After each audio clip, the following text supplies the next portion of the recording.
Kenapa ikannya mati? Banyak yang hidup juga nih. Aduh.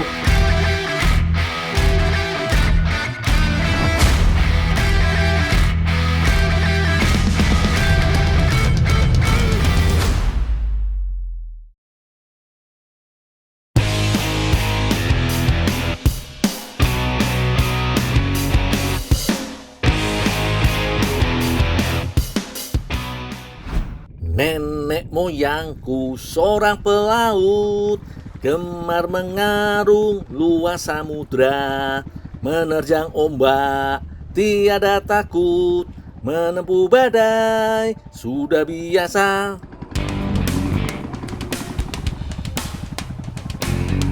Piye lur, aku sudah seperti pelaut belum?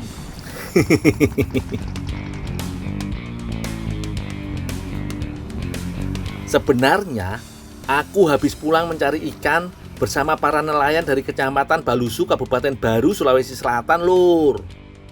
Laut sekitar desa iki punya produksi ikan konya yang lumayan banyak loh. Makanya ikan ini jadi salah satu andalan warga, baik untuk konsumsi ataupun dijual kembali. Jol, ini ketolong mau dia antar di KUKM. Oh, semua? Iya, semuanya. Oh iya. Bantu angkat. Bang, bantu angkat.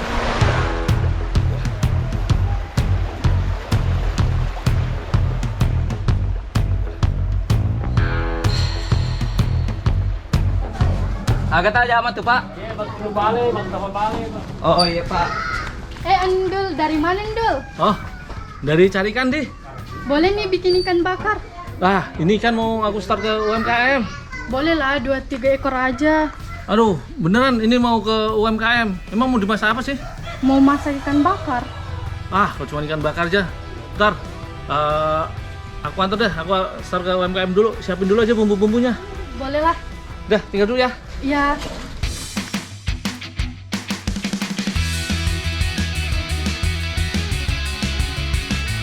Lur, ikan konya ini di daerah lain juga dikenal dengan nama ikan kakak tua. Banyak yang menyangka bahwa ikan ini dilindungi, tapi tidak dilindungi kok, lur. Hanya saja ikan ini berperan penting dalam memelihara ekosistem bawah laut. Untuk itu, penangkapannya pun sebaiknya dalam jumlah kecil saja yo. Ikan-ikan ini mau diolah jadi jabu-jabu, lur. Ayo, kalian tahu ndak apa iku jabu-jabu? Penasaran toh? Nanti aku ajak kalian intip cara pembuatannya yo, lur. Tapi sekarang bantu aku menyiapkan ikan-ikan ini dulu yo. Soalnya sebelum diolah tentu saja isi perutnya harus dibersihkan dulu. Setelah itu cuci kembali ikan-ikannya dengan air mengalir sambil dibersihkan sekali lagi bagian dalam ikan agar tidak ada yang tertinggal. Selanjutnya aku menyiapkan batok kelapa untuk dibakar dan dijadikan arang.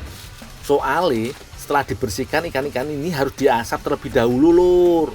Gunanya untuk mematangkan dan melembutkan daging agar lebih mudah diolah.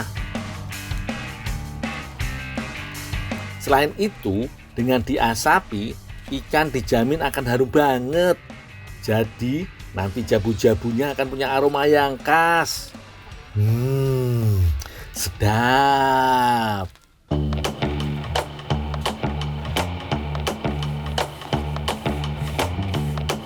Bu, ini Bu, ikannya udah dibakar Bu. Iya, makasih dong. Ini dulu buat kamu ya. Makasih sudah dibantu. Oh, ini jabu-jabunya Bu. Iya. Makasih Bu ya. Iya, sama-sama. Ini dia, lur, UMKM jabu-jabu ikan konyanya. Jabu-jabu adalah olahan sejenis abon asal Sulawesi Selatan, lur. Ada berbagai macam jenis jabu-jabu. Salah satunya ya jabu-jabu ikan konya ini, lur. Yuk, kita ikutin cara membuatnya. Ikan yang telah aku bakar tadi selanjutnya disuwir-suwir sambil dipisahkan dari kulit dan tulangnya. Ikan kemudian ditumbuk hingga halus banget. Namun ketika setengah halus, ikan diperiksa dulu lur, untuk memastikan tidak ada tulang yang terbawa. Lalu ikan ditumbuk lagi hingga benar-benar halus. Ikan ini nantinya akan dimasak bersama bumbu dan bahan lainnya. Bumbu yang digunakan cukup beragam lur. Ada lada, lengkuas, dan cabai yang dihaluskan. Kemudian tambahkan bawang merah dan bawang putih. Jangan lupa garamnya lur. Selain bumbu, bahan yang penting dalam olahan jabu-jabu adalah santan. Inilah yang membedakan cita rasa abon dan jabu-jabu. Tambahan santan menambah cita rasa gurih yang khas lur. Santan lalu dimasak bersama bumbu halus hingga mengental. Kemudian masukkan jabu-jabu dan masak hingga kering. Tekstur jabu-jabu berbeda dengan abon lur. Kalau abon biasanya agak berserat dan kasar.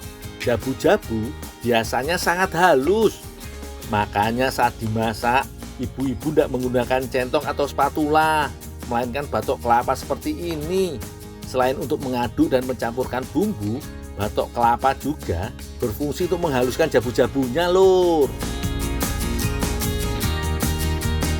Terakhir, jabu-jabu yang sudah kering dikemas dalam kemasan kedap udara seperti ini.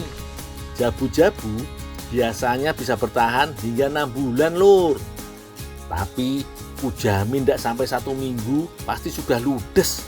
Soalnya oleh-oleh khas Kabupaten Baru ini nikmat banget kalau disantap sama nasi panas.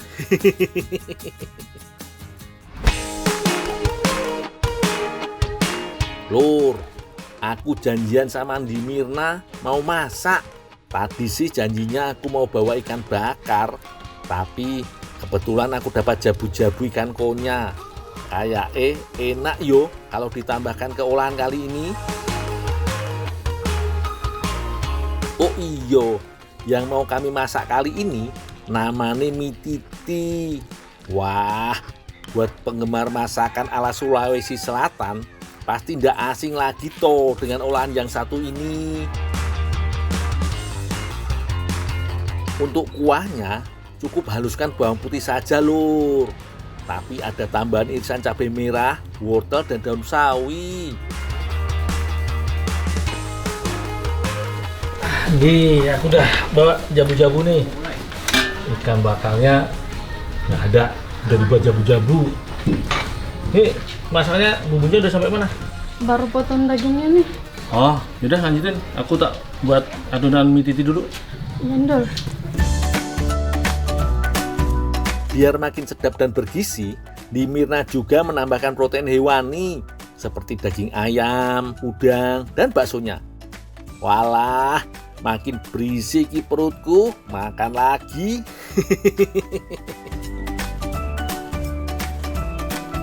Kalau aku menyiapkan adonan mie titinya lur.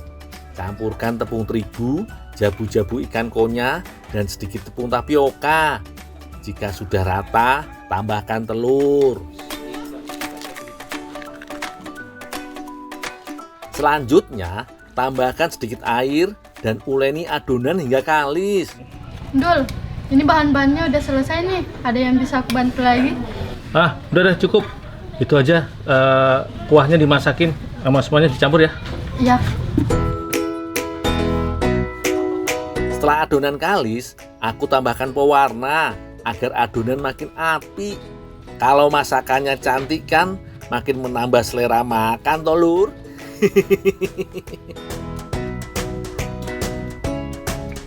Kemudian, siapkan alat penggiling mie. Pipihkan adonan hingga tipis. Lakukan proses ini secara berulang hingga adonan tipis dan rata. Kemudian potong adonan menggunakan cetakan mie. Nah, aku punya tips nih lur, agar adonan bisa jadi mie keriting yang cantik. Ketika adonan dicetak, tahan bagian bawah mie sambil gerakkan tangan naik dan turun. Nantinya hasil cetakan mie akan keriting seperti yang dijual di pasaran lur. Sambil menungguku, Di Mirna memasak kuah mie titinya. Tumis bumbu halus hingga matang. Kemudian tuangkan air dan aduk rata. Masukkan potongan ayam, udang, dan baksonya. Lalu tambahkan wortel. Kuah mie titi biasanya punya tekstur yang kental. Makanya Di Mirna menambahkan tepung maizena yang telah dicairkan dengan air. Kuah mie titi terkenal akan rasanya yang gurih, terutama cita rasa telur yang menambah nikmatnya kuah mie titi. Setelah kuah mengental, tambahkan potongan sawi dan masak hingga matang.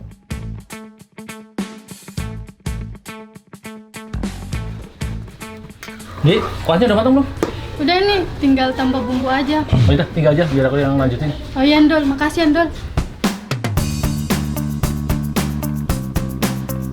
Ini sih udah matang lur, tinggal tambah lada dan garam, kuah sudah siap disajikan deh.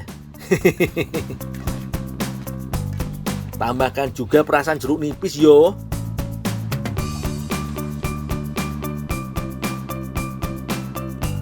Nah, kuahnya sudah matang. Sekarang aku mau menggoreng mie titinya dulu ya lur. Mie titi memang tidak direbus, melainkan langsung digoreng hingga menghasilkan tekstur mie yang renyah. Unik toh lur? Agar mie tidak mudah hancur dan terpencar, gunakan saringan sebagai wadah menggorengnya. Kemudian celupkan dalam minyak panas. Saringan ini juga berfungsi membentuk mie agar punya bentuk yang cantik seperti ini lur. Jika mie sudah mengeras, lepaskan dari saringan dan goreng hingga semua bagian mie matang merata. Aromanya gurih, umami.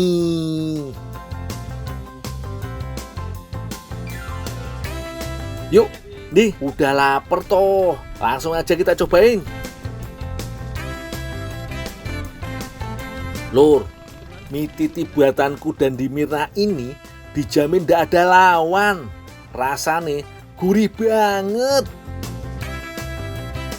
Apalagi adonan mie-nya punya aroma dan cita rasa yang khas dari campuran jabu-jabu konyanya. Kuahnya yang lembut berpadu ciamik lur dengan garing renyahnya mie titi. Walah, ini sih bisa jadi sajian favoritku kalau lagi datang ke Sulawesi Selatan lur.